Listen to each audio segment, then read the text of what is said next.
அனைவருக்கும் வணக்கம். நமக்கு இன்னைக்கு உணவுக்காக அரிசியும் மளிகை பொருளும் ஊட்டியிலிருந்து ஒருத்தர் அனுப்பிச்சி விட்ருக்காங்க.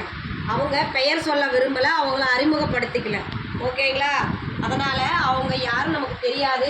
இருந்தாலும் நமக்கு உணவுக்காக அரிசி மளிகை பொருள் வாங்கி கொடுத்த அவங்க குடும்பம், தொழில் அனைத்து செல்வம் பெற்று நீடூழி வாழ நமது பாசமரக்கட்டளை பாசமோதியர் இல்லம் சார்பாக இறைவன்கிட்ட ஒரு பிரார்த்தனை வச்சுக்கலாம்.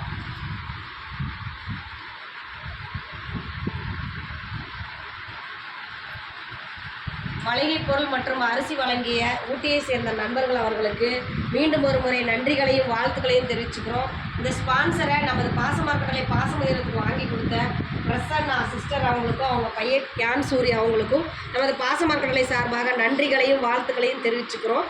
இந்த மளிகை பொருளை கொடுத்த அவங்களுக்கு ஒரு வேண்டுகோள் வைக்கிறோம் எங்கள் பெரியவங்க சார்பாக. என்னென்னு கேட்டிங்கன்னா, நமது பாசமரக்கட்டளை பாச முதியோர்கள் ஆதரவற்றோர் இல்லம் 2 வருடங்களாக குமாரபாளையம் நாமக்கல் மாவட்டத்தில் நடத்திக்கிட்டு இருக்கோம். இங்கே நிறைய பெரியவங்க தஞ்சம் கேட்குறதுனால இங்கே இட வசதி பத்தாதனால கொஞ்சம் இடம் வாங்கி சொந்தமாக கட்டடம் அமைக்கலான் இருக்கிறோம்.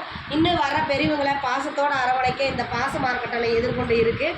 அதுக்கு உங்களால் முடிஞ்ச உதவி செஞ்சு தருமா இந்த நேரத்தில் நாங்கள் கேட்டுக்கிறோம். நீங்கள் மட்டும் இல்லாத உறவினர்கள், நண்பர்கள், உங்களுக்கு தெரிஞ்ச இடத்துல எல்லாம் இந்த மாதிரி முதியோர்களில் ஒன்று இருக்குது.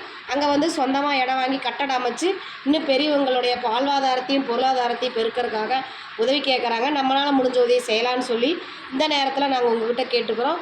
உதவி புரிந்த உங்கள் குடும்பத்தார்கள் அனைவருக்கும் நன்றிகளையும் வாழ்த்துக்களையும் தெரிவிச்சுக்கிறோம். வாழ்க வளத்துடன்.